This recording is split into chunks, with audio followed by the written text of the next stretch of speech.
The dropship cut through the thick amber clouds of Terror 9 with a roar that shook the cockpit. Captain James Hunt adjusted the controls as the nav beacon pulsed on his HUD, its steady blink marking the crisis site.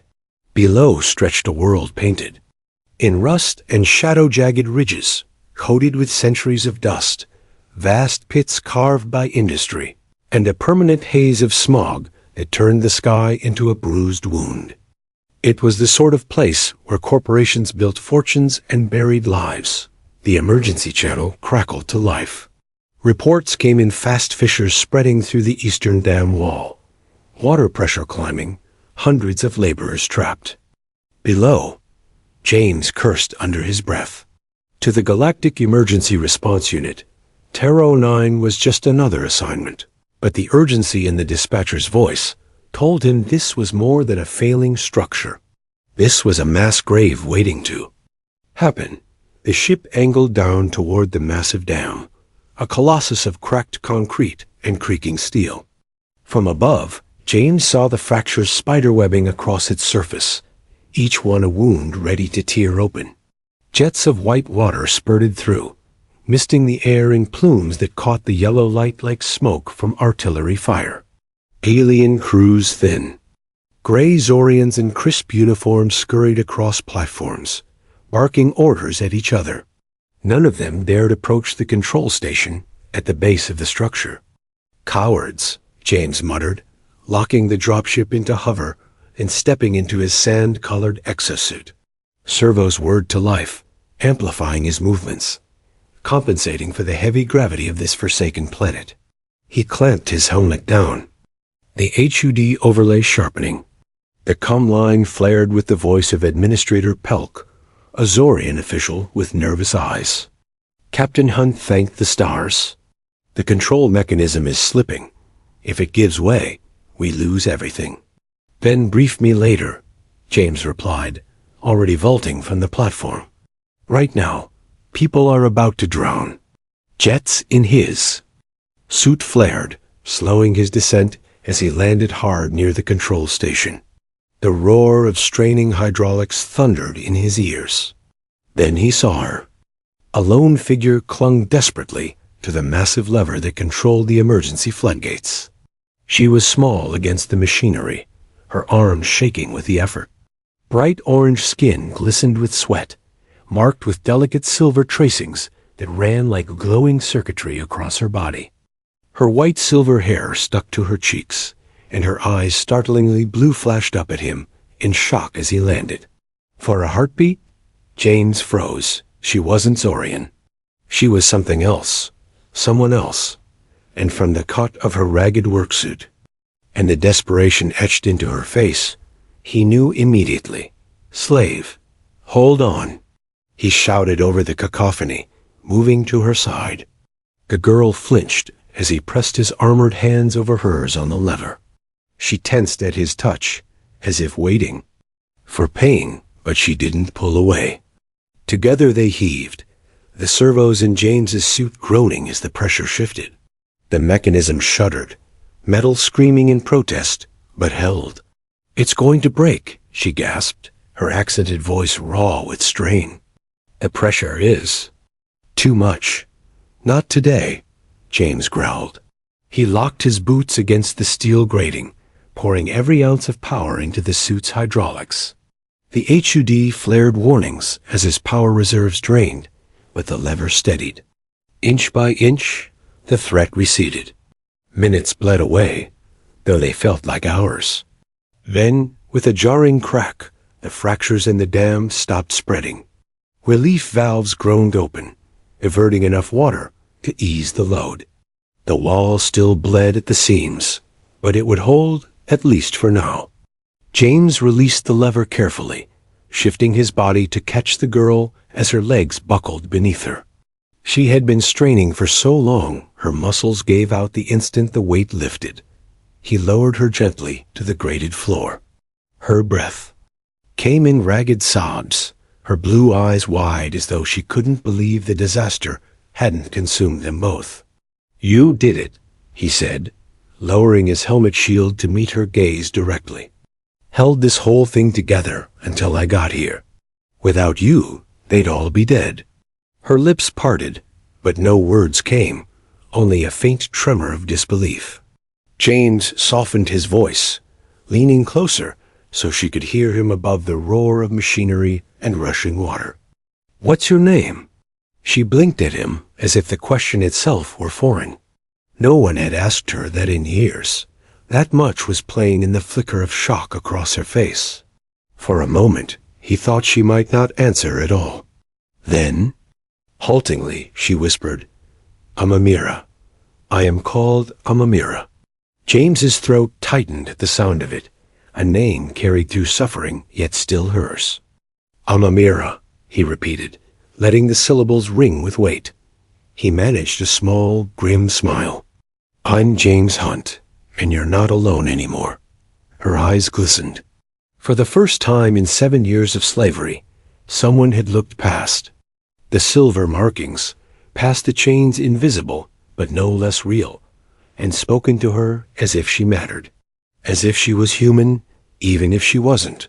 Above them, alarms still blared, and Zorian officials were already approaching. But in that moment, as Amamira sagged into his arms with exhaustion, James knew this mission had changed.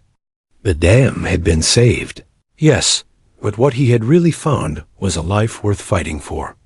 The dam still groaned behind them, but the immediate danger had passed. James steadied Amamira in his arms, her slender frame trembling from exhaustion. She tried to rise on her own, pride and fear wrestling in her eyes, but her knees buckled again, and he caught her easily. Her skin was warmer than a human's, faintly luminescent where the silver markings ran over her arms and collarbone, and he realized with a jolt that the designs weren't just decorative. They pulsed faintly, like circuitry carrying an unseen current. The thrum of approaching engines pulled his attention upward. Hover platforms descended from the upper catwalks, sleek Zorian craft piloted by gray-skinned officials in flowing black coats. Administrator Pelk stood at the forefront, his expression caught between relief and calculation. The Zorian guards spread out, weapons slung but ready, their eyes darting not at the broken dam, but at the girl crumpled against James's chest. "Magnificent work, Captain Hunt," Pelk called down, his voice oily. "You've averted a disaster. The consortium is in your debt." James didn't answer immediately. He glanced at Amamira, who clung weakly to his arm, as if afraid he might vanish. He adjusted his hold on her, and finally looked back at Pelk, his jaw tight. "I'm not the one who held that lever," James said. "She is. She kept your whole mining sector alive while your people panicked on the platforms." Pelk's gaze flicked dismissively over Amamira. "Yes, well, the asset performed beyond expectations. Now that the emergency is over, it will be returned to its assigned section." James's visor retracted, revealing hard green eyes that locked onto Pelk. "Asset?" His voice was low, dangerous. "She's a person, a sentient being who just saved every one of you, and she's not going anywhere." A ripple of unease spread through the gathered Zorians. The guards shifted, hands brushing the grips of their weapons. Pelk's skin flushed a darker gray.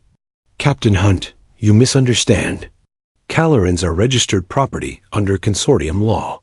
She is legally bound to this facility. I must insist you release her to the handlers at once." Amamira stiffened against him, her blue eyes wide with dread. James felt her tremble, not from weakness this time, but from the sheer weight of hopeless familiarity. She had heard this tone before, many times. To the Zorians, her existence was paperwork and ownership codes.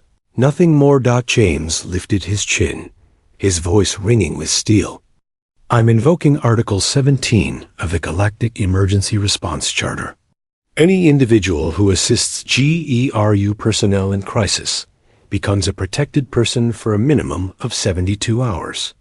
That means she's under my jurisdiction until further review." Pelk's mouth opened and closed like a fish pulled from water. That clause is meant for free citizens who... The article doesn't specify citizenship status.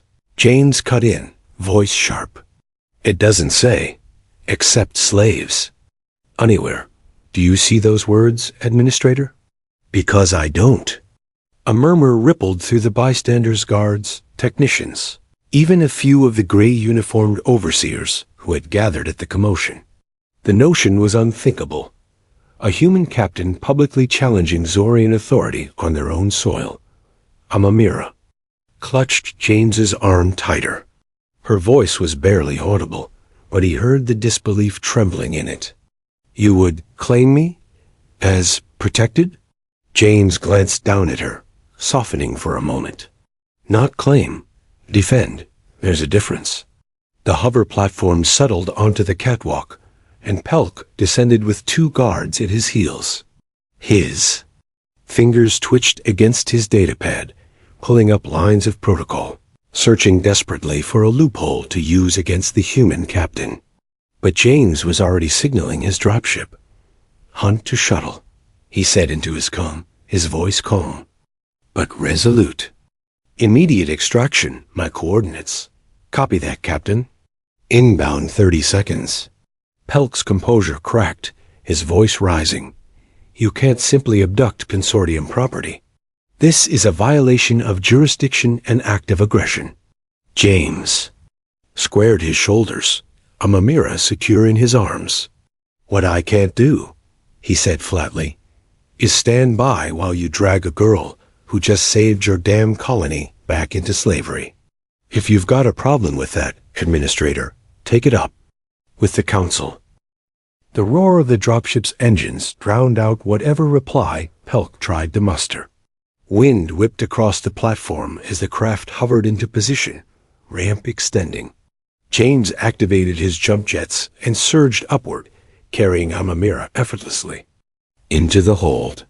The ramp sealed behind them, cutting off the sight of Zorian guards raising their weapons too late. Inside. James lowered her onto a medical cot. She blinked up at him, her silver-marked skin still faintly glowing, her chest rising and falling with shallow breaths. Why? She whispered. Why would you risk this? No one has ever stood up for me before. James removed his gauntlets, letting the weight of them thud onto the deck. He knelt beside her, meeting her eyes without flinching. Because no one's just a slave, not where I come from. And I don't leave people behind.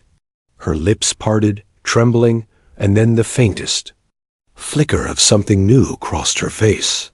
Not fear, not despair. Something she hadn't felt in 7 years. Hope. The orbital station loomed above. Terror 9 like a gleaming crown in the amber void, a sharp contrast to the rust-colored planet turning slowly below. As the dropship docked, Captain James Hunt felt the tension coil tighter inside him. His decision to invoke Article 17 had bought Amamira 72 hours of protection, but Pelk and his kind weren't going to let it pass quietly. Already, traffic was alive with Zorian complaints, demanding hearings, demanding her return. He glanced at her as the hatch opened. Amamira was seated quietly, wrapped in a simple medical robe the ship had provided. Her damp silver white hair spilled across her shoulders, and her blue eyes darted nervously as the hiss of docking clamps echoed through the cabin. She looked smaller in the harsh fluorescent light, fragile after years of deprivation, but James had seen her strength. She had held back a flood with nothing but her will. That resilience was carved into her bones. Stay close to me, he told her, his voice steady. No one here gets to decide what you are except you. Her gaze lifted to him, searching his face as if trying to read a language she had long forgotten. They will not listen. To them, I am property, a number. That is all. James shook his head. Then we'll remind them you have a name. The hatch slid open, and a delegation was already waiting on the platform.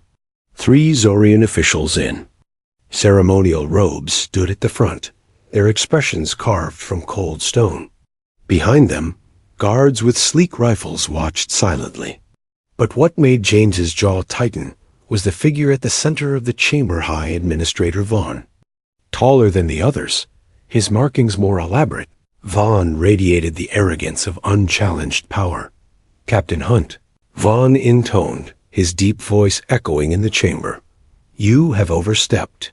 The being you have taken belongs to the Zorian Mining Consortium. Release it at once, and perhaps your transgression will be forgiven.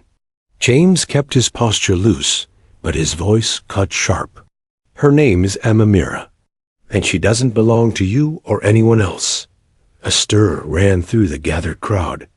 Amamira lowered her head, silver markings shimmering faintly across her cheeks. She had not heard her name spoken with such force. In years, a new voice spoke, crisp and calm. Enough. The council will hear this properly. James turned to see Ambassador Porter stride into the chamber, the human council representative. Her presence was a lifeline proof that Jeru wasn't entirely abandoning him to Zorian wrath. Porter's cool eyes flicked between James and Amamira, and though her expression betrayed little, James caught the faintest nod of acknowledgement. The hearing chamber was arranged like an amphitheater, tiers of alien delegates gazing down at a central platform. James guided Amamira up the steps, his hand steadying her back as whispers rose around them. The Caloran markings glowing faintly against her orange skin seemed to unsettle some, intrigue others. Vaughn began his opening statement, his voice dripping with disdain. This matter is absurd. Calorans are legally acquired labor assets. Their enslavement has fueled the prosperity of this entire sector. This captain has abused Article 17, twisting its meaning for his own ends. James's turn came. He stood tall, speaking with a soldier's clarity.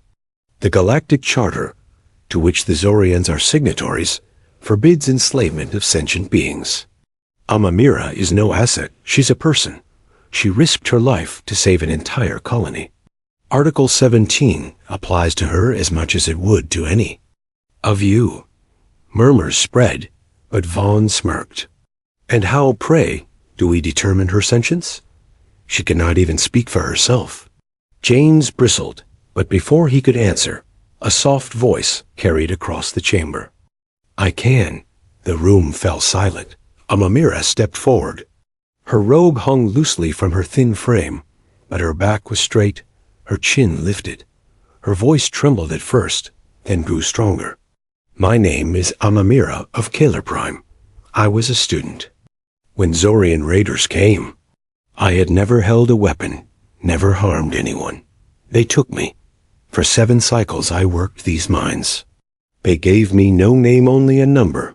37,291. She touched one of the silver markings on her arm. Each year they marked us. Each year they reminded us we were nothing. The silver tracings on her skin seemed to shimmer brighter with her words. But I am not nothing. I remember my mother's cooking. I dream of the stars. I learned your language in silence, cursing you with every breath. Does that sound like an object to you? There was a ripple through the chamber shock, unease, even reluctant respect. James felt his chest tighten as he watched her speak. She wasn't just surviving anymore. She was reclaiming herself piece by piece. Ambassador Porter rose from her seat. The evidence is clear. Amamira of Kaler is a sentient being. Her forced labor was unlawful. She is free. The gavel strike echoed, a single sound that shifted the weight of history. But the victory soured as Porter's next words followed. As for the others, the council requires individual cases to be reviewed. Liberation en masse would destabilize an entire sector. Progress must be incremental. James's jaw clenched. Hundreds would remain in chains while bureaucrats debated. He looked to Amamira, expecting relief, joy, but instead her expression was haunted, her blue eyes fixed on the floor. She was free, yes, but she was alone. and that wound cut deeper than any chain. The hearing chamber emptied in waves of murmurs and shuffling robes, but the echo of Amamira's voice still hung in the air long after the gavel's strike. James guided her down from the platform, his hand steady on her back as she moved like someone walking through a dream. Her freedom had been declared, but she carried no joy in her steps, only the weight of those still left below the mines. Their assigned quarters on the orbital station, or modest 2 adjoining rooms with sterile white walls and a viewport overlooking Terrar 9's scarred surface. James keyed the lock shut and removed his gauntlets with a heavy clatter, rolling his shoulders as the exosuit powered down. For the first time since the dam, silence wrapped around them. Aim Imir stood near the viewport, her silver-white hair catching the glow of the planet below. She raised a hand, fingers brushing the glass, as if she could touch the world she had both escaped and left behind. The silver markings on her arm shimmered faintly, restless patterns that seemed alive. "You should be celebrating," James said quietly, pulling off his helmet and setting it aside. "You're free. Officially. No one can touch you now." Her reflection in the glass showed only solemn eyes. "Free? When my people are not? When the mines are still full of chains and numbers?" She turned toward him, voice tight with emotion. "I cannot celebrate while they suffer. I cannot be free alone." James crossed the room, stopping just short of touching her. He saw the way her hands trembled, the war between anger and despair flickering through her. "It's a start," he offered. "A crack in the wall. Sometimes that's all you can make before the rest follows." She searched his face, her blue eyes shining. "You believe that?" "I have to." His voice dropped lower, softer. "Because if I didn't, I'd have given up a long time ago." Silence stretched between them, heavy but not empty. Then, almost tentatively, she lifted her hand and pressed it against his chest, right above his heart. The silver tracings on her skin pulsed brighter at the contact, sending a soft glow between them. James caught his breath at the strange sensation that followed, not pain, not heat, but something deeper, like a vibration resonating through his bones. Her voice dropped to a whisper. "My people have a belief, soul resonance, that when 2 beings are aligned, truly aligned, their essences vibrate at the same frequency. It is rare, even among us. I never thought I would feel it." James covered her hand with his own, steady and warm. "And now?" Her lips curved in the faintest of smiles, trembling but real. "Now I feel it." For a long moment, they simply stood there, his heartbeat steady under her palm, her glow washing soft light across his face. Then, as if drawn by something neither could resist, James lowered his forehead until it touched hers. Her breath mingled with his, shaky but sure, and he realized he hadn't been this close to anyone in years. "Amamira," he murmured, her name thick on his tongue. "James," she whispered back, her voice like a prayer. When their lips met, the kiss was hesitant, tasting of uncertainty and something long buried. But it deepened quickly, fueled not by impulse, but by everything they had survived: the flood, the tribunal, the years of silence broken by a single question. "What's your name?" When they finally parted, Amamira's silver tracing shimmered so brightly it seemed her entire body pulsed with light. She pressed her cheek against his chest, her voice muffled but clear. "For the first time since I was taken, I feel alive." James wrapped his arms around her, holding her gently, as if she were both fragile and indestructible. His voice was steady, but inside he felt a fire that no tribunal ruling could extinguish. "You are alive. And I swear, we're not done. Not until every one of your people feels this too." Outside the viewport, Terrar 9 turned slowly, its rust-colored scars bathed in the cold light of distant stars. But inside that small, sterile room, something new had been born, something the Zorians had never planned for, something they could never contain. James woke to the low hum of the station systems and the faint glow of Amamira's markings against the dim light. She had fallen asleep at last, curled on the edge of the bunk, but even in rest her body was tense, as if freedom itself still felt like a dream that might be stolen back. He sat at the small desk, scrolling through incoming orders from GERU. Command. His next assignment was already waiting. Proyan system. Atmospheric instability. Potential mass casualties. The words blurred as he read them. The Council had given Amamira her life back, but thousands of her people remained shackled in the mines below. If he shipped out now, he would be leaving them behind. He shut off the screen and looked back at her.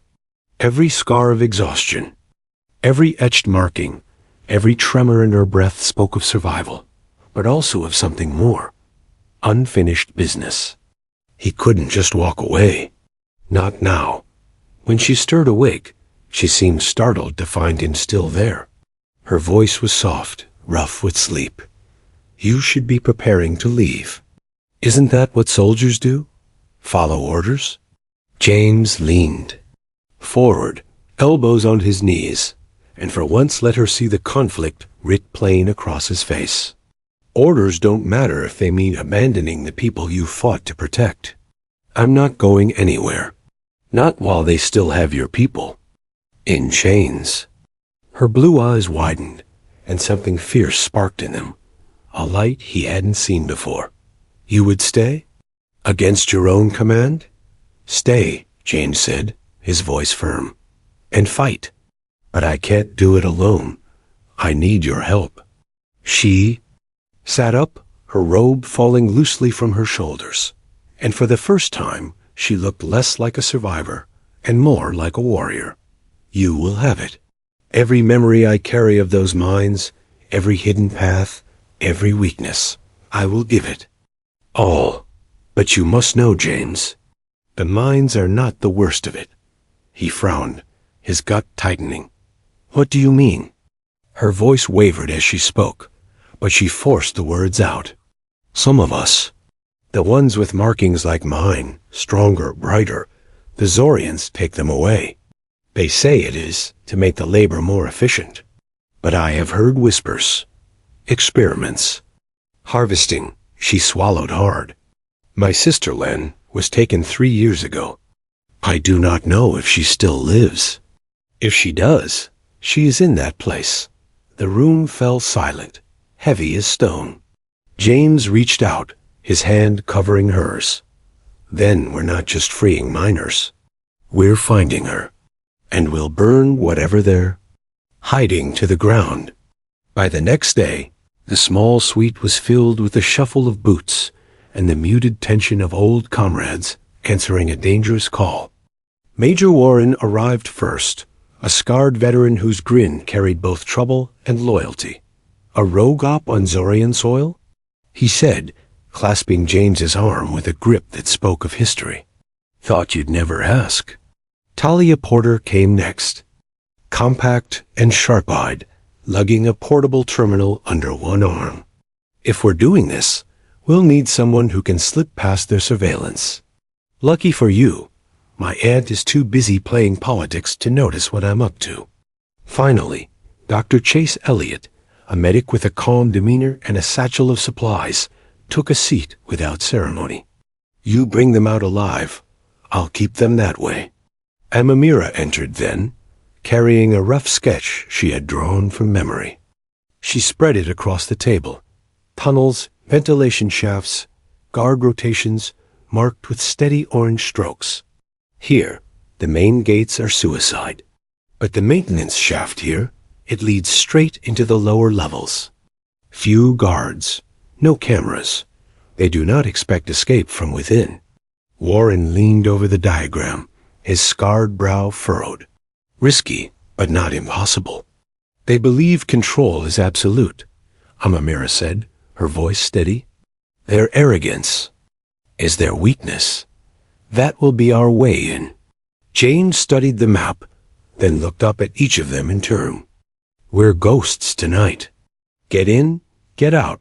No firefights unless we have no choice. Warren, you handle security. Talia, eyes and ears. Elliot, you're our lifeline. And Amamira, he let his gaze rest on her. You're the key. They'll trust you before they trust any of us. You'll be their voice. Her eyes met his across the table, and for a moment the room seemed to still around them. She gave a single nod. I will not fail them. Later, as the others dispersed to prepare, James lingered at the viewport, staring at the planet turning slowly below. Amamira joined him, her presence quiet but unshakable. She slipped her hand into his, her markings glowing faintly where their skin touched. You are risking everything, she whispered. Your rank, your freedom, your future. Some things are worth it, he said, squeezing her hand. Last night showed me that. Her lips curved into the barest smile. Is this how humans court? Daring rescues and reckless defiance? James laughed softly, a sound easing the knot of tension in his chest. Only the interesting ones. She tilted her head, her blue eyes glinting with a spark of mischief he hadn't seen before. Then perhaps I chose well. The moment stretched, warm and fragile, before the harsh voice of the station intercom shattered it. Unauthorized shuttle activity detected. Security. Teams dispatched. James's jaw tightened.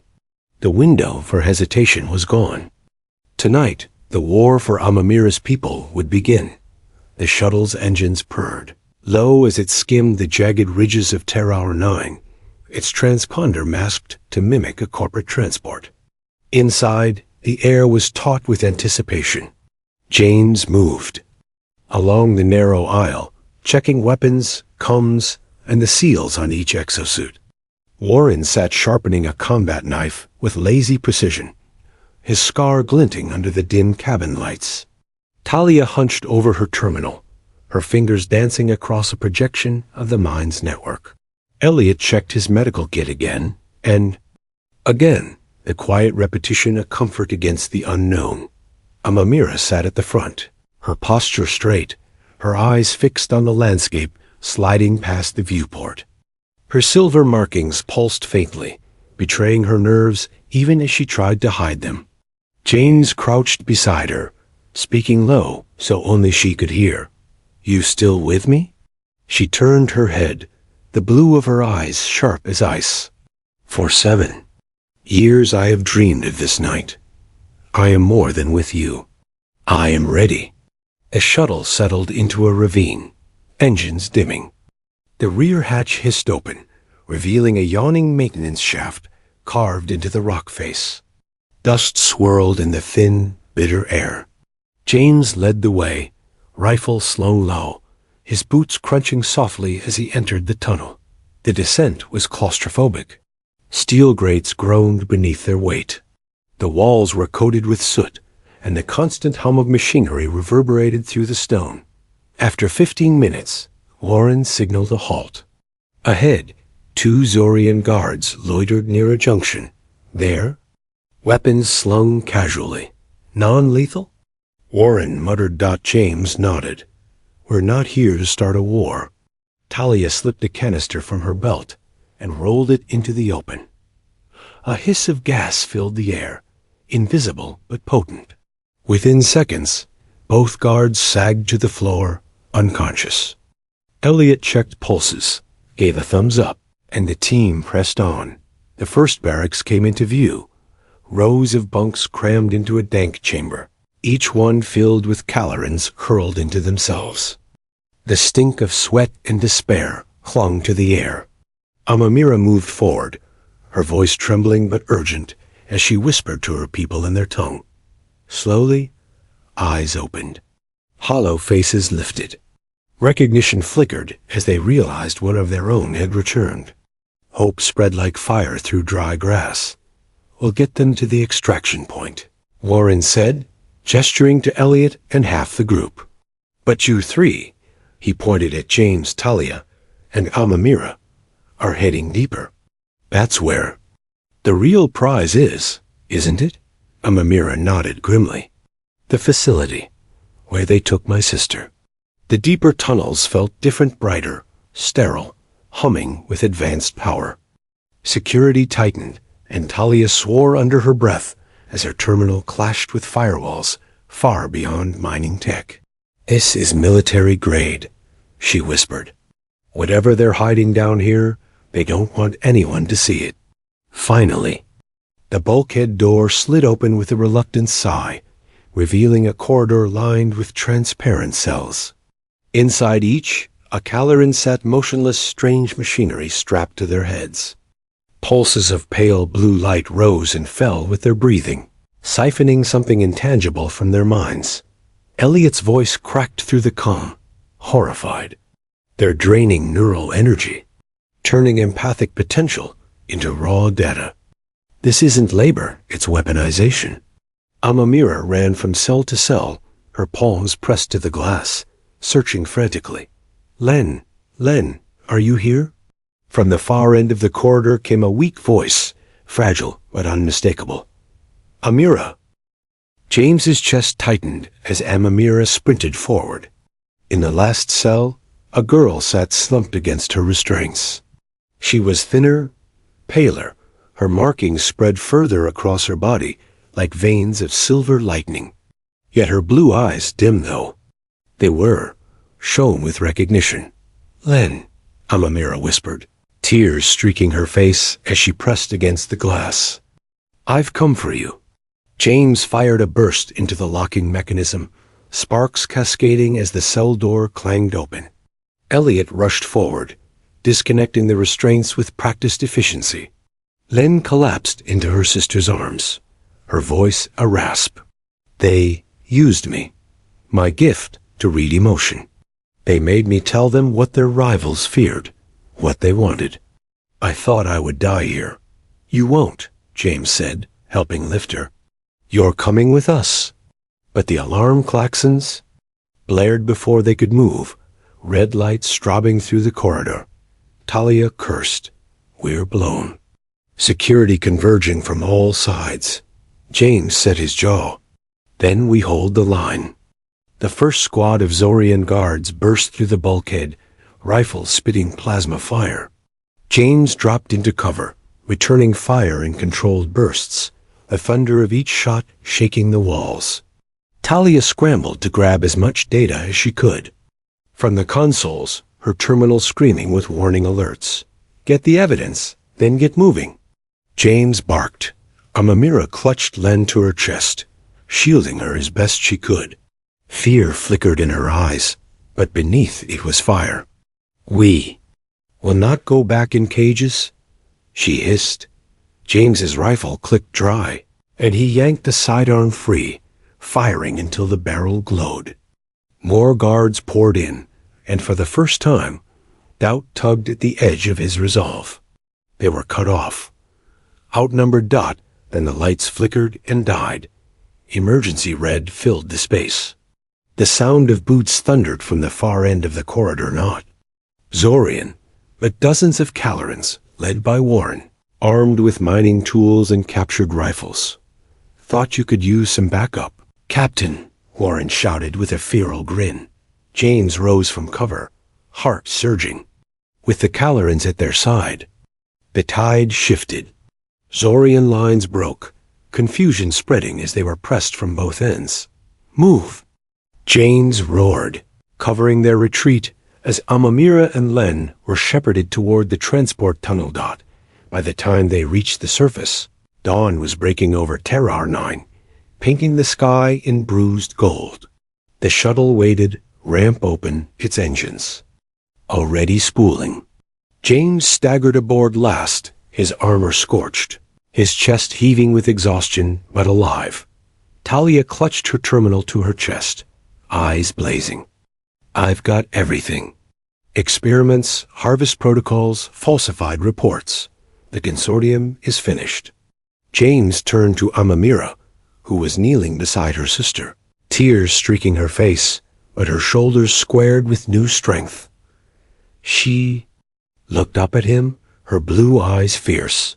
"You came back," she said, her voice shaking. James managed a grin, even as his body sagged with weariness. "Told you I would." A shuttle rose, leaving smoke and ruin behind. For the first time in years, the Calorans aboard looked at the sky not with fear, but with hope. The shuttle slipped through the planet's upper atmosphere and out into the yacht. Dark, leaving the rust-stained world shrinking behind them.